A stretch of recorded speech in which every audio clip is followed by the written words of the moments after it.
Hey friend, my plan right now is to save my ferns from this coming winter. Humidity levels drop significantly during this period, which poses a big challenge for many tropical plants, especially ferns.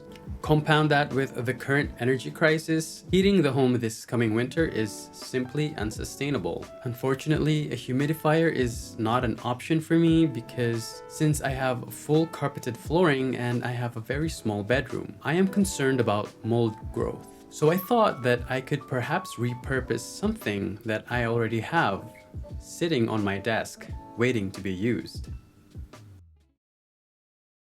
Yes, I'm using my old aquarium, which I was planning on rebuilding, however, not anytime soon.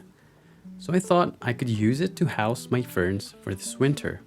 First things first, I need to clean this up. It's actually clean, it's just that there's a lot of limescale buildup from the last time I used it many months ago. This is one of my challenges living in Athens. Water from the tap is hard, like hard. It doesn't take long for a limescale to build up. To remove it, I simply use a mix of 1 part vinegar to 1 part water and spray it over. In areas with thick limescale, I like to place a paper towel over it to allow it to soak longer and penetrate the buildup. After 15 minutes or so, I then scrape it with a glass scraper. Don't worry, it's perfectly safe for the glass. If you attempt to do this, just make sure the length of the blade is flat on the glass, like you can see here. And please exercise caution and put your safety first if attempting or using tools like blades. I spray with the vinegar water solution as needed, as this helps ease the scraping as you get to the thicker parts. I gave it a good rinse in the bathroom and it's not 100% crystal clear, but I'm quite satisfied with how so much clearer this is. Now it's time to put my beloved ferns. There's no rhyme or reason to their placement yet, and that's okay. Test it out and see how it goes.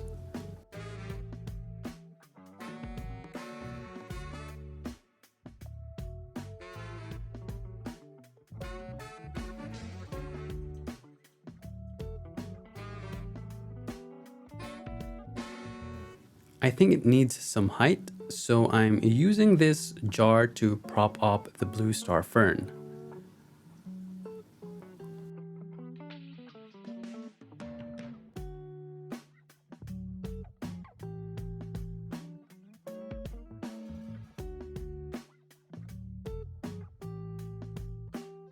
The most important part is this ceramic rectangular planter, which will serve as a reservoir, the source of humidity in this vivarium, so to speak. I thought using glass was also a nice way of adding some height.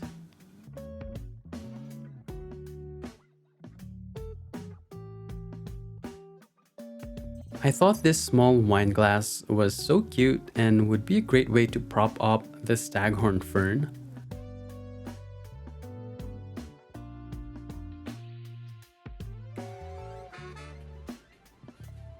I'm using a styrofoam cutout for cushioning to make sure the glass receives even distribution of weight from the reservoir.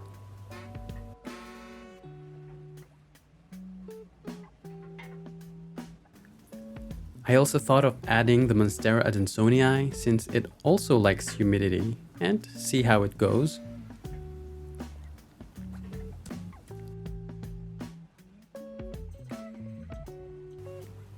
I'm just moving things around, trying to make sure no plant is shading other plants too much.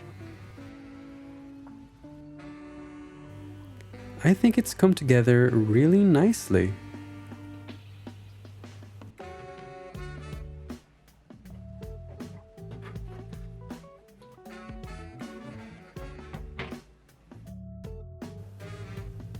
I personally don't like how blue the light is, but it's what I've got. It's just supplemental light anyway, as most of the light for the ferns will still be from the window.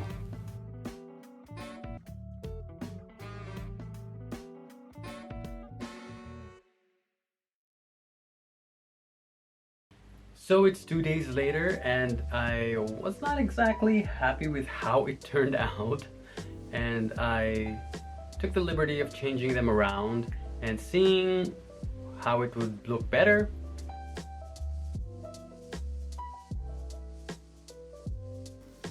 As you can see, I moved the reservoir in the back. I wasn't really vibing with it being front and center.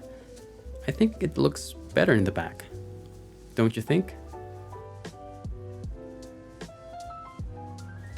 I also added my Fittonia inside since it also loves humidity, and the redness just makes the entire thing more interesting in my opinion.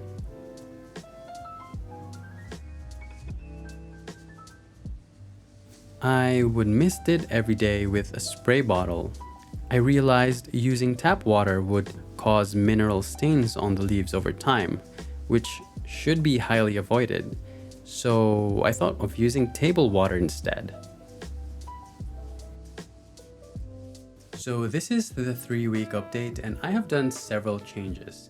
But before I tell you, do let me know if you think this is a great idea or it's a bad one to begin with. I'd love to hear any input you may have on how I can make this better, or just generally any ideas you'd like to share. So after 2 weeks, I ran into a few issues. First, the Adansonii was getting some slight browning on its leaf. I think it was way too humid for its liking, so I removed it immediately. But I'm glad to say it's doing much better now and no noticeable further browning on its leaf. Secondly, the blue star fern was not doing well. It developed this blackening in its fronds, and I suspected this was some sort of fungal infection perhaps, and so I immediately removed it as well and just snipped off the affected fronds. Placed it in this DIY hanging setup so that it's sitting above the fish tank, hoping it would receive enough humidity. So far it's looking to be doing well.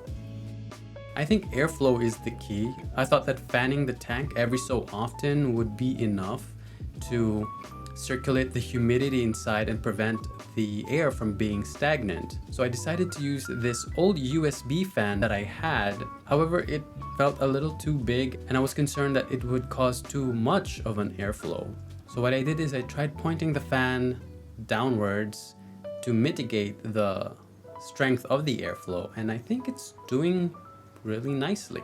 I also bought this cheap hygrometer from the pet store, which I highly recommend. It's important to keep tabs on the humidity levels, and in the 2 weeks that I've had it, the humidity ranges from 70 to 80% throughout the day. Another issue that perhaps contributed to the problems I faced in the initial first week was I was misting the ferns with a spray bottle too often. I should have just let the reservoir do the job. This was before I had the hygrometer, so I was concerned that humidity was not enough. But having since used the hygrometer, I realized that the humidity is actually pretty high without misting, and so misting will probably be just reserved in the driest of days. After tackling the issues, I think I've reached a good balance. The plants inside seem to be doing well and are already shooting out new growth.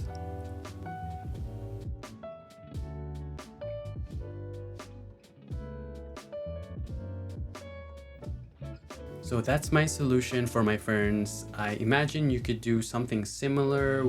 There are mini greenhouses that you can purchase from IKEA, not very expensive. So if you have plants that are going to need some TLC this winter, I think these enclosed spaces would be a great benefit for them. And I imagine it's not just ferns that can benefit from this, but other high humidity loving plants, such as anthuriums and prayer plants. Of course, research your plants before putting them in a setup like this. Make sure that the plants you are putting actually wants the humidity. And that's how I'm going to save my ferns. But what about the rest of my plants? So stay tuned for my next video, which is Basically, I will be redoing my bedroom as needed in order to optimize for my plants' needs. So I'll see you guys there.